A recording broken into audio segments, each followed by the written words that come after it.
안녕하세요. 정보가 세상을 바꾼다 인포뱅크입니다. 이번에 전해드릴 내용은 미친 TSMC 영업이익 단일 분기 최고 기록 경신, 중국 슈퍼컴퓨터 블랙리스트 TSMC 삼성전자 목줄 젠다에 대해서 알아보겠습니다. 여러분의 구독과 좋아요 많이 눌러주시고 이야기 시작해 보겠습니다. 자, 지금 보시면 두 가지 내용을 가지고 시작을 해야 되겠는데 이게 다 TSMC와 연관이 되는 내용, 그리고 어쩌면 나중에 후에 삼성전자의 목줄 그리고 TSMC 목줄을 재는 이러한 블랙리스트의 그 등재 상무부에 이것에 대해서 두 가지 내용을 한꺼번에 해서 지금 두 번째 내용 때문에 TSMC의 주가가 미친 영업이익에도 불구하고 떨어져 가고 있다라는 이런 내용, 이런 것들을 제가 복합적으로 이야기를 해드리겠습니다. 자, 이야기 시작해 볼게요. 지금 글로벌 파운드리 1위 업체인 대만의 TSMC 올해 1분기 영업이익이 미쳤습니다. 단일 분기 최고 기록을 경신한 것이죠. 이 가장 큰 배경에 있던 것은 지금 반도체 부족 때문에 100% 이상 그 공장을 돌리고 있는 가장 큰 내용들 때문입니다. 지금 쉬지 않고 돌리고 있거든요. 그럼에도 불구하고 지금 물 부족 사태나 이러한 것들이 조금 악재가 있긴 하지만 그래도 대만의 TSMC는 슬기롭게 잘 극복해 나가는 것 같아요. 한번 보겠습니다.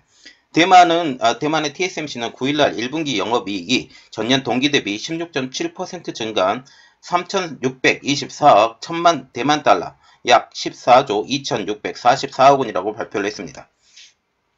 3월의 영업이익은 1,291억 2,700만 대만 달러, 약 5조 824억 원으로 전월보다 21.2% 증가했고 전년 대비 13.7%나 증가를 했다라고 지금 말을 하고 있는데, 이 자체만 보더라도 2월 영업이익보다 3월 영업이익이 21.2%나 증가를 했다라는 것이죠. 물론 2월보다 3월이 날짜 순으로 보면 한 3일 정도 더 많긴 하지만 그럼에도 불구하고 어마어마한 그 이득이 늘어났다라고 지금 보시면 되겠습니다. 월간 영업이익 신기록을 세울 만큼 지금 현재 어마어마하게 증가를 하고 있는 거죠. TSMC의 미친 영업이익은 스마트폰, 고성능 컴퓨팅과 자동차 등 분야의 칩 수요 증가로 비수기가 없기 때문으로 지금 이야기가 나오고 있어요. 여기에 TSMC는 가격 인상까지 예고를 했는데 현재는 반도체 부족 현상을 제대로 이용해 먹겠다라는 거죠. 1분기에는 8인치 웨이퍼 팹에서 나오는 파운드리 가격을 인상을 했고 2분기에는 지금 12인치 웨이퍼 팹에서 나오는 파운드리 가격을 인상할 계획이다라고 지금 발표가 나오고 있습니다. 올해 하반기에 파운드리 가격도 인상할 가능성이 높아서 한 번 더 인상할 가능성이 높아 보인다고 지금 전문가들은 분석하고 있죠. 현재 반도체 부족에 지속이 된다면 하반기의 영업이익은 지금 지속적으로 증가할 것으로 보이고 있어요. 똑같은 제품을 만든다 할지라도 가격을 계속 올리니 영업이익은 당연히 오르는 것은 기정사실화가 되겠죠. 제대로 타는 것입니다. 그리고 미국의 공장을 만드는 것과 이러한 것들이 계속 증설 작업을 계속 나가고 있고, 그리고 3나노 공장도 지금 만들고 있고, 이러한 것들을 보면 지금 계속적으로 증가한다? 그리고 이 번 돈을 계속적으로 투자한다? 라는 이러한 측면으로 보면 TSMC는 삼성전자와 격차가 조금 더 벌어질 것 같다. 파운드리 부분에서. 이러한 것이 있죠. 좀 가슴이 아픈 일이지만 이렇습니다. 이 두 번째 내용이 정말 중요한 내용인데 지금 이 내용까지 섞어서 원래는 하나하나 떼어서 하려다가 섞어서 지금 해드립니다. 바이든 정부가 중국 기업 7곳을 블랙리스트에 올렸는데 이게 TSMC와 삼성전자의 압박이 될 가능성이 높다라고 지금 말이 나오고 있어요. 그 이야기를 얘기해 드릴게요.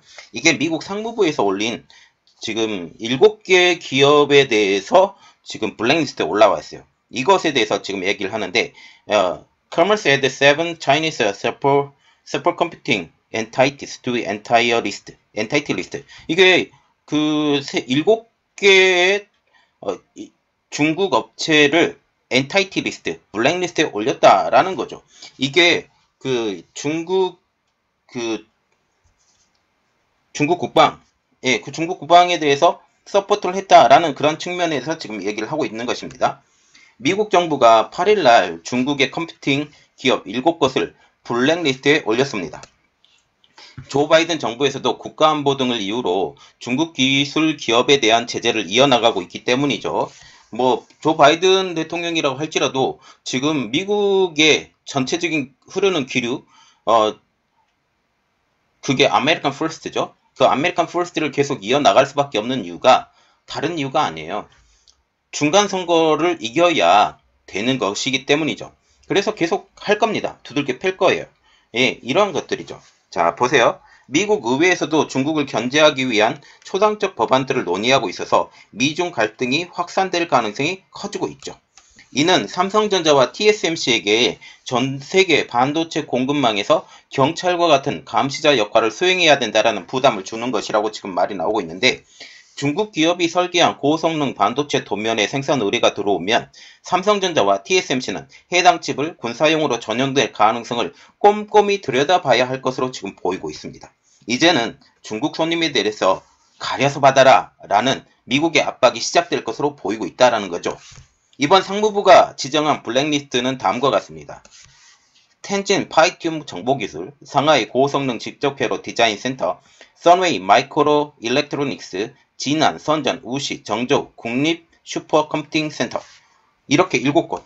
예, 위에 7곳입니다. 그리고 슈퍼컴퓨터 순위 업체에서도 지금 2곳이 들어가 있어요. 선웨이가 들어가 있고, 광저우죠? 예, 광저우. 예, 광저우, 테너, 투웨이, 그리고 선웨이. 이게 들어가 있고, 보시면 텐진 파이튬하고 상하이 고성능 직접회로 디자인 센터라고 이 두 회사가 파운드리 업체거든요. 파운드리 업체인데 여기에 딱 들어가 있어요. 왜 그런지 이 회사들 때문에 지금 문제가 생기는 것입니다. 자, 그래서 지금 눈여겨볼 회사 텐진 파이튬, 그리고 선웨이, 그리고 상하이 고성능 직접회로 디자인 센터입니다. 자, 지금 중국의 팹리스 업체 블랙리스트 지정 후 폭풍입니다. 아까 말씀드렸죠? 팹리스 업체들이 지금 들어가 있다고. 자, 8일날 미 상무부는 7개 중국 기업과 연구소를 상대로 미국의 기술력이 투입된 상품 서비스 거래를 금지시키는 블랙리스트를 등재시켰어요. 이번 명단 등재는 과거 화웨이 등 트럼프 행정부에서 동일하게 이루어진 제재보다 삼성전자와 TSMC에 더 큰 정치적 부담이 될 것으로 보이고 있어요. 즉, 우리는 이것을 막을 수 없으니 너희가 이것을 막아줘 라는 것이죠. 그 이유는 바이든 행정부가 처음으로 중국의 대량 살상 무기인 WMD 개발에 대만의 TSMC가 생산한 초고성능 반도체가 유입됐음을 확인했기 때문입니다. 현재 초고성능, 즉 7나노 이하 반도체를 생산할 수 있는 것은 삼성전자, TSMC가 유의하기 때문이죠. 미국 상무부가 발표한 7업체에서 반도체 업계가 주목하고 있는 업체는 파이튬과 선웨이라는 중국의 팹리스 업체들입니다.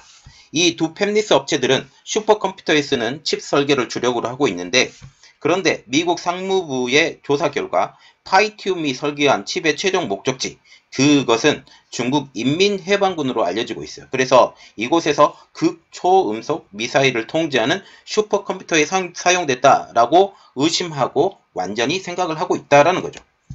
그래서 중국의 극초음속 미사일 개발에 사용된 미국 기술력에 대해서 좀 알아보겠습니다. 사건 개요는 이렇습니다. 파이튬은 고성능 칩 도면을 먼저 만들었고, 이 도면을 가지고 중간 다리로 대만의 반도체 기업인 R칩에 생산 의뢰를 합니다.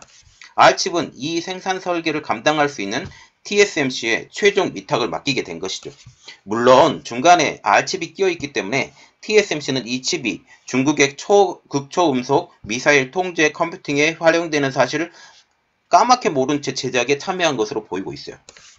R칩을 통해 완성된 칩을 받아든 파이튬이 인민해방군과 연결된 중국 공기역학연구개발센터 CARDC에 제공을 하면서 마하 5 이상의 속도를 내는 중국의 초고음속 미사일인 DF-17의 제작에 쓰일 수 있다는 것이 미국 상무부의 최종 판단입니다.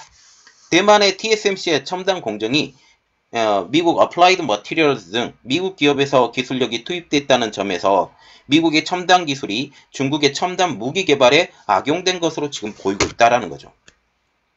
그래서 이번 사태를 보면서 여실히 드러난 것, 중국을 향한 미국의 블랙리스트 제재가 지금 무력화됐다라는 것이죠. 이번 사건은 그간 지속적으로 강화해오던 대중국 감시망의 허점이 그대로 드러난 것. 그런데 제가 한번 합리적으로 의심해 본 게 뭐냐면, 이것을 미국이 아직까지 몰랐을까 해요. 이전에 좀 느슨하게 하지 않았을까라고 하는데 지금 터지게 된 거죠. 계속적으로 압박 강도를 올려야 이게 만들어지는데, 하나하나 만들어진 과정에서 드디어 터졌다라는 생각을 제가 의심하지 않을 수가 없습니다. 자, 그래서 이렇게 생각을 하면 되죠. 중국 공기역학개발센터, 이 회사는 미국이 1999년도부터 블랙리스트로 등재한 기업이었다라는 거죠. 그럼에도 불구하고 중국 공기역학연구센터는 블랙리스트에 등재에 아랑곳하지 않고 버젓이 미국 기술력이 들어간 고성능 칩을 사용하고 있음을 이번 조사로 밝혀진 것입니다. 특히 TSMC가 7나노 이하 공정을 사용한 것, 이것은 지금 몇 년이 되지 않아요. 몇 년이 되지 않고, 그러나 중국 공기역학연구센터, 이 회사는 이 공정 기술이 개발되면 개발될수록 최성능의 고성능 칩을 계속적으로 유용해왔다라는 것은 이해할 수가 있겠죠.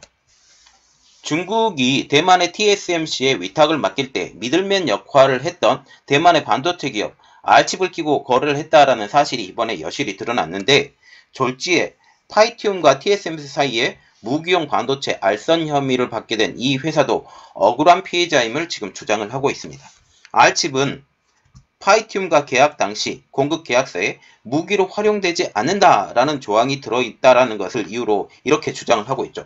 그런데 우리가 합리적인 의심을 한번 해봅시다. 자, 공급 계약서 자체에 무기로 활용되지 않는다라고 적어졌다라는 것은 이미 이것에 대해서 무기로 활용될 것을 알고 이렇게 하지 않았을까요?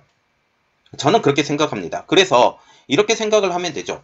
너희가 이렇게 썼을 것이니 우리는 이렇게 해서 면피용으로 해보겠다라고 지금 얘기를 하는데, R칩 입장에서는 억울할 필요가 없을 것 같아요. 이미 알고 있었기 때문에. 자, 이게 R칩의 홈페이지에 나온 그림입니다. 자, 보시면 Foundry in Alphabetical Order. 자, 이 내용이 무슨 뜻이냐면, 그림을 보면 다수의 기업들의 생산을 의뢰하는데 여기에 후지츠도 있고 삼성도 있고 SMIC도 있고 도시바도 있고 TSMC도 있고, 예, 그 중에 TSMC와 삼성전자가 고객사로 포함이 되어 있다라는 거죠. 그래서 여기에 칩 생산 의뢰를 우리가 해줄 수 있다, 중간 다리로 이렇게 말을 한다라는 거죠. 그래서 R칩 입장으로서는 좀 억울할 면이 저는 개인적으로 없다. 이미 알고 있었다라고 생각을 합니다. 자, 어쨌든 이야기는 계속해 드릴게요. 지금 이렇게 하면서 점점 더 강화될 삼성전자와 TSMC로 압박이죠. 미중 갈등에 등 터지게 생겼습니다.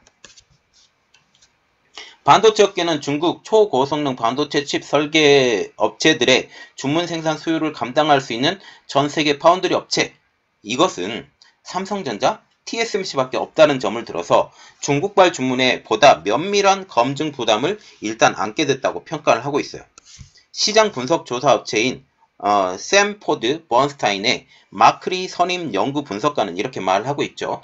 이번 사건과 관련돼서 파이티움이 블랙리스트에 등재되지 않은 상황에서 TSMC는 공급 계약을 중단할 위치에 있지 않다라고 하면서 미중 갈등에서 파운드리 업체들이 마주한 정치적 복잡성에 대해서 지적했죠. 그런데 이번에 파이티움이 블랙리스트에 등재가 됐기 때문에 파이티움의 거래, 이것에 대해서 점차적으로 면밀하게 볼 내용이 이제는 생겼다라고 지금 보고 있습니다. 그는 TSMC가 미국을 위해 경찰 역할을 할 이유가 없다라고 하면서 이 문제는 정치인들이 결정해야 되는 것이라고 지금 하면서 면밀하게 미국에서 막아주면 우리는 그대로 따라가면 된다라는 입장을 대변한다라는 거죠. TSMC의 경우 공개적으로도 이렇게 얘기했어요. 우리는 미국이든 혹은 중국이든 군사적으로 활용될 수 있는 모든 반도체 생산 주문을 수용하지 않는다라는 중립적 입장을 견지하고 있다라는 거죠. 9일날 중국의 한 관영 매체에서는 이번 미국의 신규 블랙리스트 기업 지정에 대해서 모기가 무는 것에 불과하다 라고 하면서 일련의 블랙리스트 등재가 오히려 중국의 첨단 기술 연구 개발을 독려하는 동기로 제공할 것이다 라고 비판을 했습니다. 이와 관련돼서 중국은 지난달 정부와 군, 공기업 인사들의 업무 중 미국 테슬라 차량을 이용을 금지하는 등 미국 블랙리스트 조처에 상응하는 보복을 지금 가시화하고 있고, 또 하나의 문제가 있다 지금 얘기가 나오고 있는 것은 히토류의 생산을 중지를 좀 시킨 거예요. 이것 때문에 히토류의 물량 자체가 줄어들 것이다 라는 지금 말이 나오고 있는데, 이것은 제가 한번 자세히 분석해서 여러분들에게 알려드리도록 하겠습니다. 지금 보시면 TSMC가 미친 영업이익을 얻었어요. 그런데 지금 보시면 이번 블랙리스트 등재를 보면 TSMC가 얼마나 미국의 제재에 취약한지 보게 돼요. 저번에 미국에서 화웨이 2차 제재가 있었어요. 3차 제재까지 갔지만 2차 제재 때 트럼프 대통령이 이렇게 말했습니다. 어떻게 말했냐?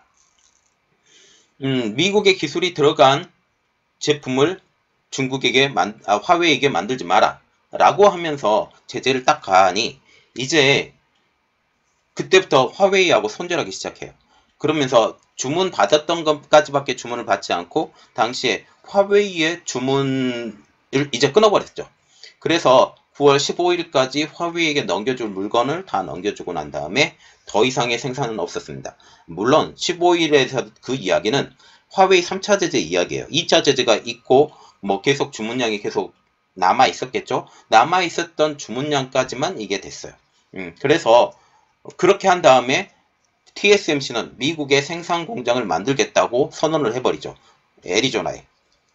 그래서 TSMC는 미국 정부에 적극적으로 지금 협력하고 있는 중인데 이번 사태가 또 벌어졌죠. 이번 사태가 또 벌어지면서 TSMC는 다시 한번 미국에 협력할 가능성이 높아져 가고 있습니다. 이제 삼성전자가 문제인데 삼성전자도 어차피 미국에 진출을 할 거고 지금 현재 뭐 바이든 대통령이 삼성전자하고 이야기한다고 공개적으로 발표를 했죠. 이렇게 함으로써 지금 삼성전자도 목을 죄어갈 가능성이 있어요. 그런데 삼성전자 문제점 하나 있죠. 시안에 반도체 공장이 있습니다. 이 반도체 공장까지 그 낸드 플래시 공장이죠. 이것을 어떻게 좀 처리를 해야 되는데 이것에 대해서 좀 문제가 있는 것이죠. 어쨌든 지금 삼성전자가 어떻게 나가야 될지 방향성을 잘 하고 현재에 대해서 더욱더 성장할 수 있는 우리나라가 되었으면 좋겠습니다. 제가 또 준비하고 있는 것이 KFX에 대해서 준비를 하고 있는데 이것까지 제가 나중에 나오게 되면 여러분들에게 알려드리겠습니다. 이번 내용은 여기까지였고요. 제 내용이 여러분들에게 도움이 되셨다라고 생각을 하시면 구독과 좋아요 그리고 알람 설정까지 부탁드리겠습니다. 감사합니다.